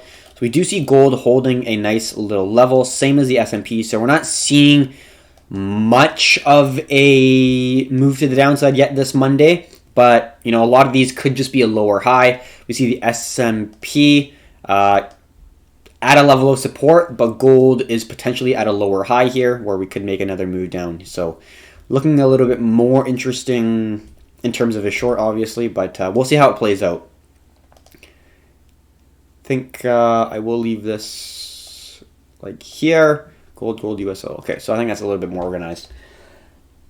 So, not really going to get too much more into the Discord. Let's now go over the different alts that we're going to be looking at. Link, XRP, and Ethereum is going to be the first couple pairs that we're going to be looking at. It is a little bit messy because of the massive amount of volatility that we've been having, but I'll do my best to keep it clean and simple here. And we'll start off with the larger time frames and then zoom in, like we always like to do, top-down analysis. And we can even close that guy. So that's important. So looking actually back at the weekly here, we're at the low that we had at the bear market here. The bear market low that BTC hit 3,200. We're basically at that zone for Ethereum.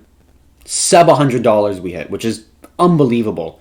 Like we hit $86. That's crazy to me. But you know, in the overall scope of things, it's a great opportunity, but we do still have to understand that there could be some more downside exposure that could come in before we get any real movement to the upside, which is a little bit scary.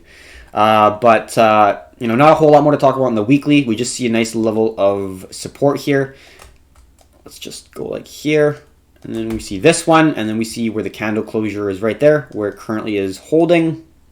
I think we could move it up a little bit maybe. Oops. Just seeing if that's a better zone. I think that might be the better zone that I'm going to be putting. So we got a couple areas of support right here. The final one's going to be around $83, and the current level of support we're holding is around $110. Obviously, with this major market move to the downside, we are going to be looking for some level of a pullback or like an impulse push after this massive bullish push. Probably not going to be super high. It's probably going to be consolidating here for a little while because we've seen more volume come in on Binance on this single week than any other time Ethereum has been trading on Binance paired with US Tether. That is crazy, right? So that just shows you the level of liquidity that took place, the level of transactions that took place within that single time frame. So a shit ton of people just got out of the market. A ton of people.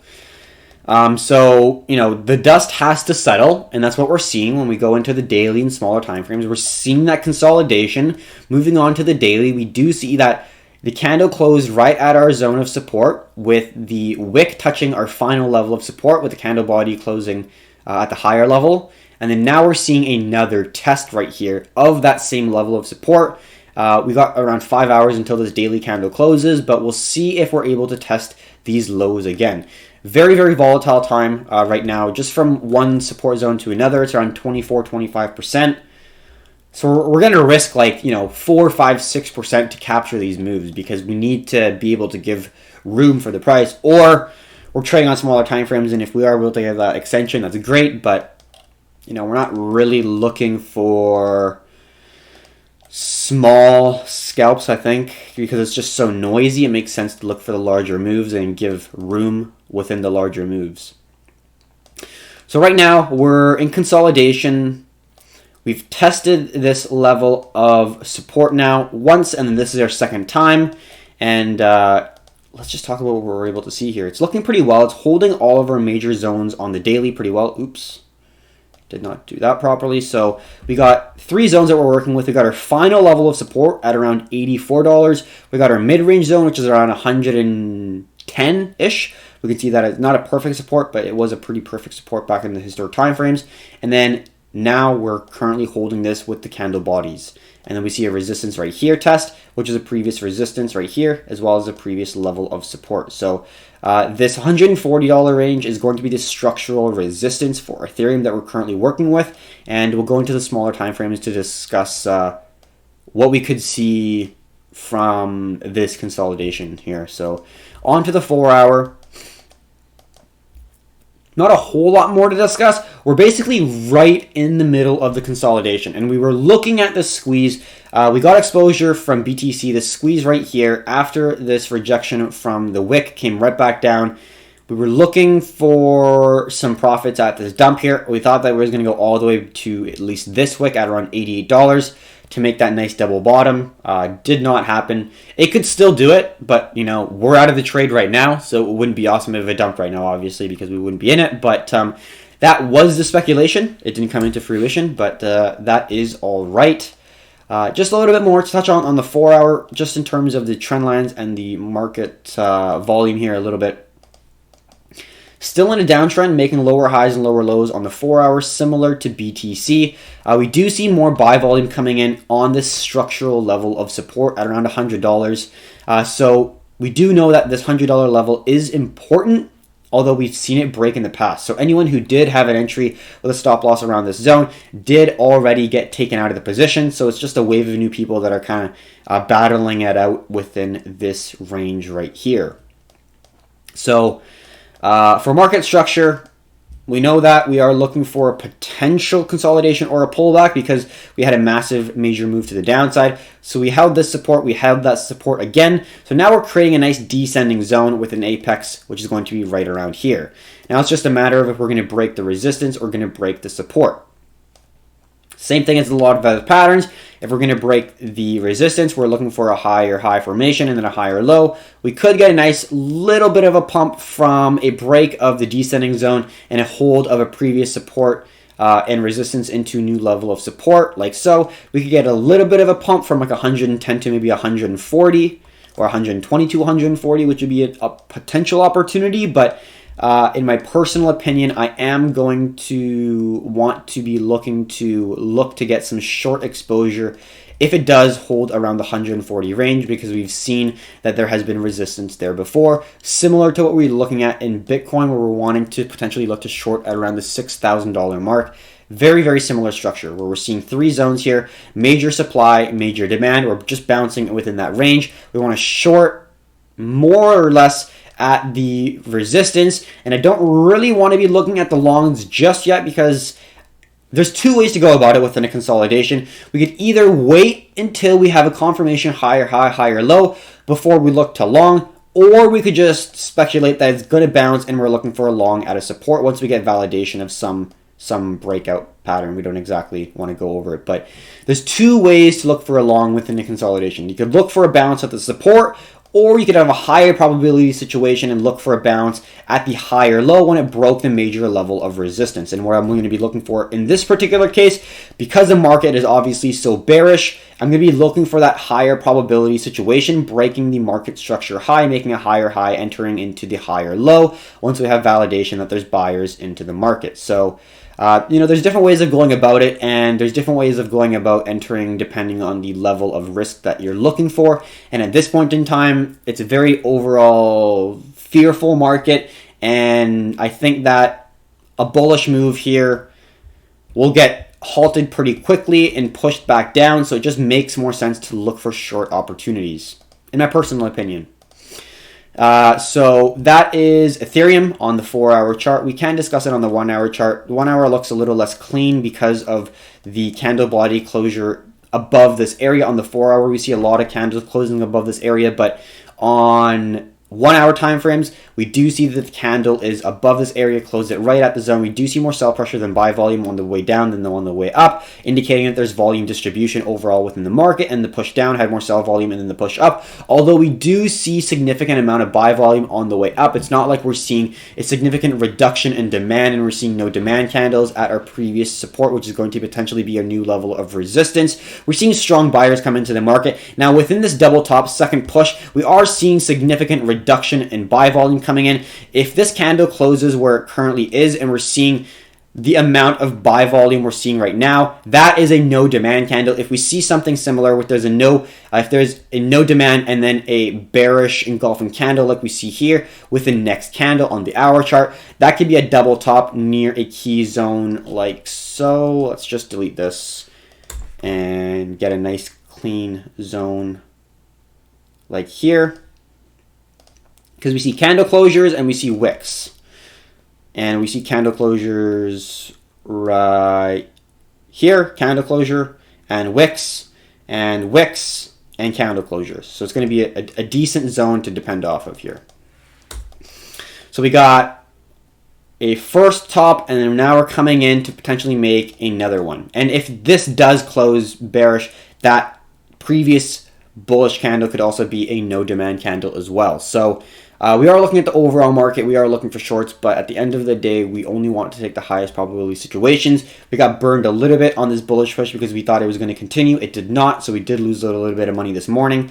But, it was a planned out trade that we knew exactly how much we were losing. So you got to expect that as a trader. You're not going to win every single time. You just got to take the best trades. And I like to kind of think about this quote every single day, is you're only good as your last trade. Very, very powerful quote that I heard that I enjoy quite a bit. So that is Ethereum. I'm not going to talk about a whole lot more. I'm not really looking to enter just yet, obviously. I'd want to see much more confirmation with many other things before we look to enter, but it's in an all right spot. Let's just say that. XRP is the next trade, or the next potential opportunity that we're going to be looking for. On the daily, we're basically at the lowest point on this chart. We did see a massive rejection to the downside where we did get a lot of buyers, but the momentum to the downside, we're seeing clear lower lows. We just connect the lower lows. I think we could see a nice area right there. So we do see a nice little demand there. Doesn't necessarily mean that it will hold. If we do go below that zone, probably just going to be a massive move and a push to the downside. But in that said, on the 4 hour, it still does look like it is holding. Mind you, it's underneath the previous level of supports right here, which is going to be acting as a new level of resistance. Also in line, if we are able to get this trend line to be in confluence, we could get a potential entry around here. And, if the sellers are in charge, they will be able to break this zone and then push the price lower. So we'll see where it goes. We'll see how the market does today. The market was pretty choppy right now. We're not seeing a huge move from gold, S&P, or Bitcoin. We're kind of consolidating just sideways right now, which isn't bad. We're seeing the price action kind of find a good equilibrium, which is not a bad thing. But that is the overall outlook for XRP. In my personal opinion, I'm not really looking to long at all, to be honest. I'm looking for mainly shorts. So if we do kind of get more consolidation here, that would be an opportunity if we do dump back down to this zone. But at this point in time, I'm not really looking at XRP for any entries. We're at a key level of support. It's still squeezing down towards the apex of our pattern. If we do get towards the apex and break, that could be a good opportunity for a long if we're able to manage our risk. We're just putting our risk here, or that was the wrong one. Let's get the right one, the long. So if we're able to enter maybe somewhere around here, put a stop loss, maybe not at that bottom wick, but maybe if we're going to get another low a little bit quicker, or a little bit higher, and then we're getting our first take profit, maybe 2 to 1, and then 2.8, 2.9, 3.2, or whatever risk rewards we're looking to take at that level. But that's kind of the only option I'm looking for, a potential long opportunity. It's counter trend trading. That would be a contrarian way to trade, but the major bias is going to be the downside, and I think Ethereum is providing that quite well with the 4-hour chart and how it's looking. So we'll see how it goes. XRP is not really on my list, but it's something to keep in mind if we do see the consolidation continue. And quickly looking at BTC, not a whole lot has moved. Gold as well, not a whole lot has moved either, mainly sticking to the S&P. Gonna get a little bit of coffee here, and then we'll continue.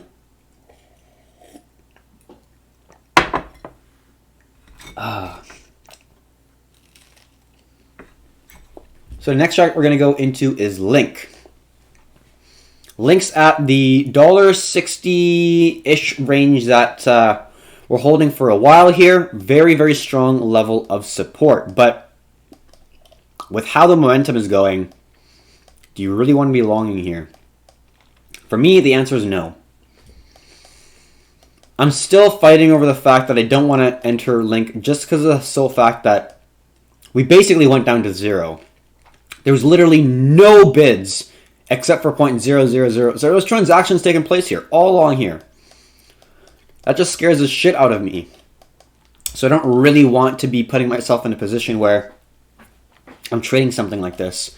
But in that said, if we are able to hold this level of support, that does give me a valid area where I could be looking for a long. But in that said, just even looking at the 1 hour, I'd want to see at least 1 or 2 more touches of this zone, giving me a dependable area that I can depend off of. Right now, I don't see that at all, so I'm not really looking to enter really on Link. Looking at the trend lines, kind of a similar structure. We can just draw a trend line here, so if we're going to break it, we have a potential opportunity to enter at the lows here and then try to make it back up to the highs, which would be a phenomenal move.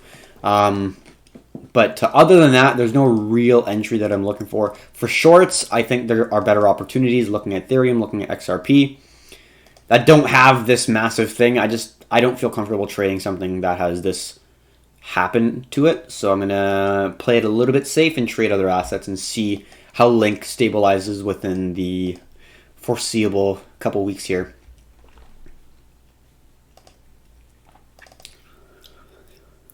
All right, so next couple charts are going to be EOS and BNB, and I think that's going to be the end of this crypto market update. We will go over the questions that came in as well, but these are going to be the last 2 charts that we're going to be going over within the crypto market update. So looking at the 4 hour, let's just delete some of the stuff here. Unfortunately, we didn't call this. I really wished that we entered. To me, I didn't get the signals that we should have entered. Like, look at what happened here. On the 15-minute chart, which I like to look at, like with the overall structure, the hour chart fit it best in my opinion. So we were looking in the hour chart and we weren't seeing any pullbacks. We weren't seeing any validations of previous supports turning into new resistance. I'm talking about the actual breakout zone right here. So this is a support. I wanted to see a lower low form before we look to enter. That is that lower low. I wanted to see a validation of the support turning into new resistance, even if it was 1 bar. We saw absolutely nothing. Once we got to this candle, it was literally straight down to our take profit area. We didn't get any pullback, and that is the challenge with entering only on pullbacks in a sense. Like, we don't only enter on pullbacks, but our ideal situation is to enter at the completion of exhaustion. Sometimes you don't get it, like we see here. We really wanted to enter EOS, but we did not, because all the criteria for our short trade did not get hit. So we did not enter, sadly. In that said, what we're seeing right now is, like with a lot of different coins, just the consolidation here sideways. I'm going to kind of make this a little bit bigger, like so, just so we're incorporating a little larger of a zone. So we're just basically in a sideways consolidation from resistance to support. There's not a whole lot to do on EOS at this point because that was the move we were trying to capture, from high to low. Boom, done. That's trade over. And we couldn't capture it because there was no pullback, there was no validation, there was no entry signal for us to enter. Fortunately, we didn't enter. So at this point in time, EOS is holding our previous support as a nice new level of support yet again, validating that strong level at around $1.70. So it's something to keep in mind. if you are trading EOS. And then on the larger time frame, we do see that that is the previous lowest low from the 2018 bear market that ended. So, we're entering lowest lows, all-time lows here for some of these alts. Not all-time lows, but like from 2018, which is the lowest low that I think a lot of investors have seen for all alts, because this is the lowest low that it'll be for years, right? So anyone who's came into the market from, I guess, fall of 2018 or a little bit later would probably be under for alts. December, maybe even before. I don't exactly know. I don't know when the last low was before this, but basically what I'm trying to say is it's a very significant low, and a lot of people are under, and a lot of people are panicking, especially with what's currently happening right now. The panic's, in my opinion, only going to get worse, and Bitcoin's an asset that is pretty speculative, pretty volatile, not super what you'd call not so risky. I would consider it a pretty risky investment, and that's what people are going to liquidate in order to try to get themselves out of margin calls. Not a fun position to be in. So basically similar structure to a lot of these pairs. Basically BNB's looking very similar to, I guess, what you could see as XRP. Not so much EOS. Kind of similar to Link. Kind of similar to Ethereum. So we already discussed what could potentially come from BTC. That's what we're going to be looking for. A lot of these alts don't look as nice, in my opinion, in terms of what we could be seeing. Ethereum could potentially be one, but I'm not really seeing anything really, really nice for an entry. This morning, in my opinion, was a pretty good entry, but we could not get that to come into fruition. So we're just going to see a potential another opportunity to play out if it does come into play. So that is the crypto market update. We really hope you enjoyed it. We will go over now the questions. First on the YouTube. Why would there be negative interest rates? From the question Evan Green. Good question.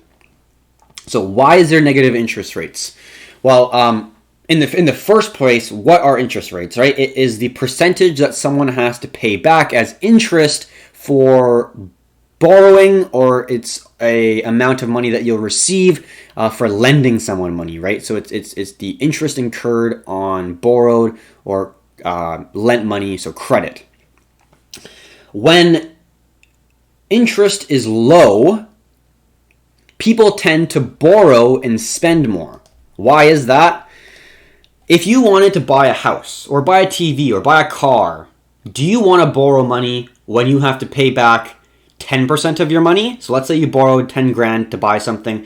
Do you want to pay back 10% of your money? Do you want to pay back $1,000? Or do you want to borrow that money when interest is super low, like 1%? If you're only giving back 1% instead of 10%, that's going to give you a lot more of an incentive to borrow now, right? And if you can borrow for cheap, that's going to be more incentive to borrow, and you're going to spend that money somewhere, and that's going to drive the economy. One man's spending is another man's income. So if a person borrows money for a car, they buy a car. Okay, the car salesman gets money, the dealership gets commission, the repair shops will get more services because the car will have to get serviced. There's more gas that has to be used because transportation. It's a whole economy, right? So when you have central banks try to lower interest rates, they're trying to stimulate the economy by increasing the amount of people borrowing and lending, because it's easier to get money, to use it. And that's basically the whole idea, is to use money within the economy to try to stir up the movement of money.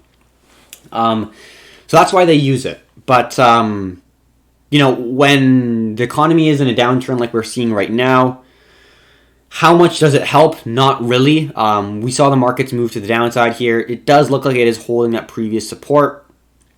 Looking a little bit better for the bulls.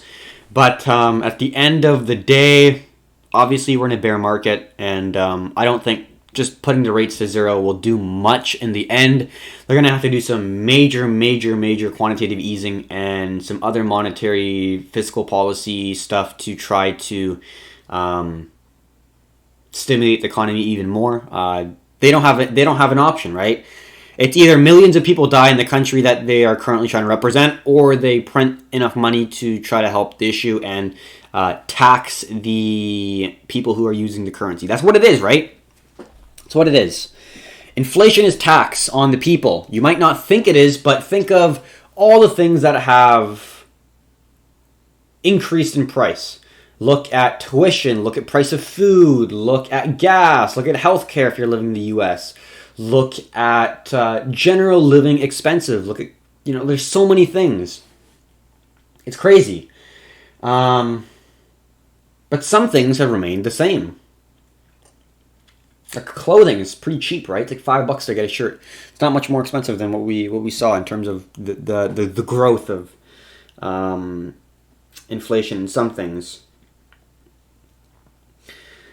So we're going to go back to the TikTok comments, and I think that is going to be the completion of this video, of this live here. So Polikari said, what do you think of Bitcoin? Well, I really enjoy Bitcoin. I am in the cryptocurrency space for a reason. I am bullish on Bitcoin in the long term. Even though it is going down right now, I think that because I can't just blanket statement every single market correction or recession that's ever going to take place on planet Earth, but in most cases, there's going to be a major panic situation where people are going to be selling everything because people are going to have to be paying for margin calls, and people are going to be having to pay for debt and going to be having to pay for many things because there's going to be businesses that are going out and going out of business, and people are going to be losing money in stocks, and they just want cash to prepare for the recession.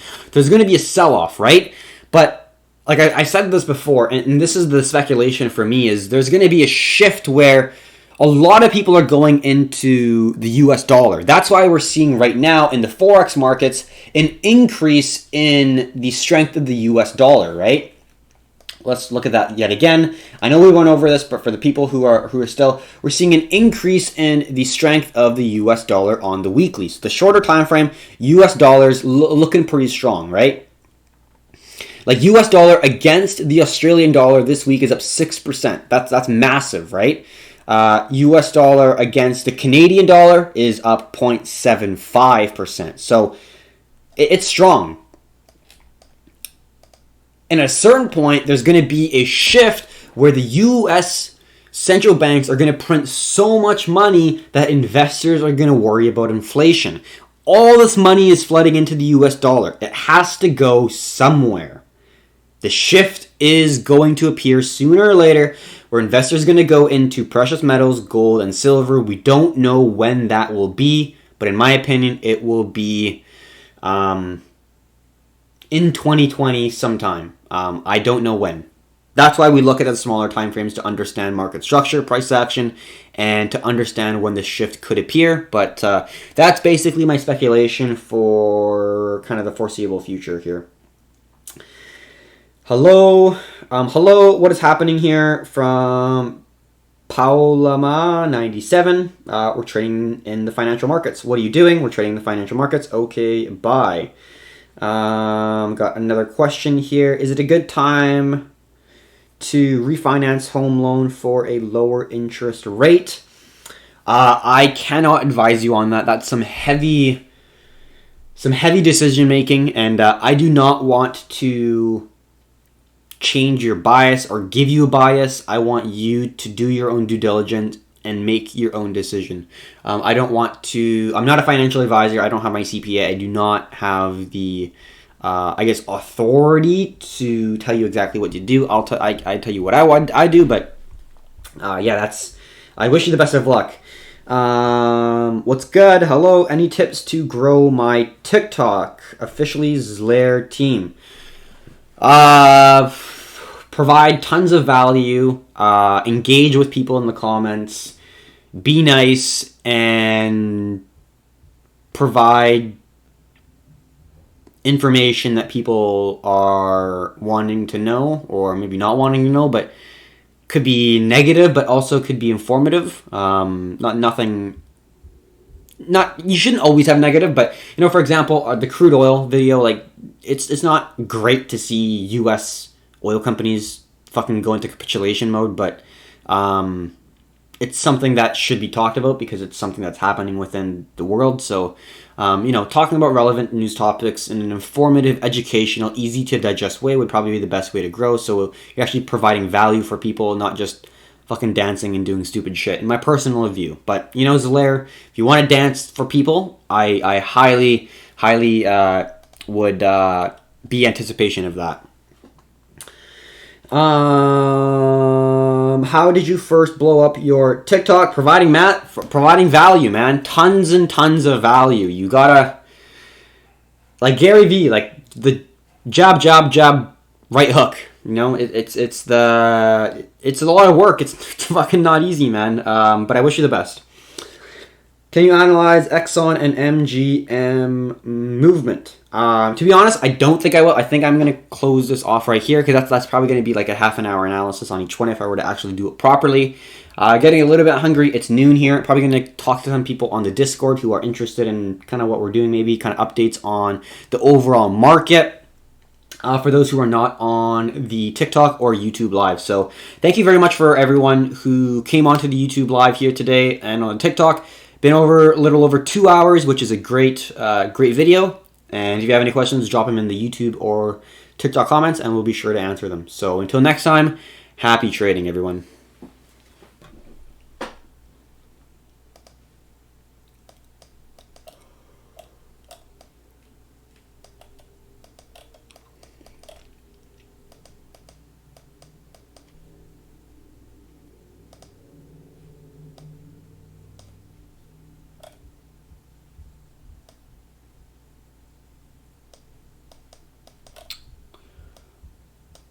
Why is that such an attractive short? Fuck.